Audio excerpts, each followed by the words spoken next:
This is a nurse talk, my medical opinion regarding the president's conditions, and I'm saying conditions.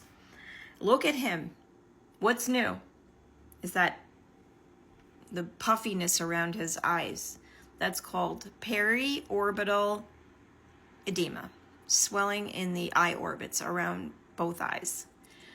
When it's one eye, it's something else is going on. When it's both eyes, it's indicative of a bigger problem. Same thing with both ankles, right? They gave us an explanation calling it peripheral or vascular insufficiency, but what he has is peripheral vascular disease. That's what they dressed it down as something.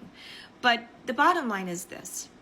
I look at him. I see the bruised hands. That tells me they're most likely using those big veins on his hands to gain access to administer IV diuretics. IV diuretics versus oral diuretics are much quicker, and they will get you out of a crisis much quicker.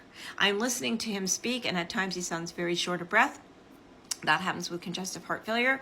And the edema, which was looking like it was just in his hand and in his lower extremities that we could see, is now in the face. What I can tell you is this. These diuretics that they administer to help get the fluid out of the body has to be processed through the kidneys. The drug has to be processed through the kidneys, and the fluid has to go through the kidneys. So if the kidneys are not working, renal failure, then you're going to be in fluid overload all the time. It's going to be very hard to navigate without hemodialysis.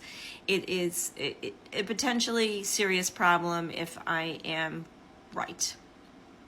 It is a serious problem if he's got both congestive heart failure and renal failure at the same time. My dad did. This was what ultimately took his life, was congestive heart failure and renal failure, and they're a bad combo. They just are. My opinion.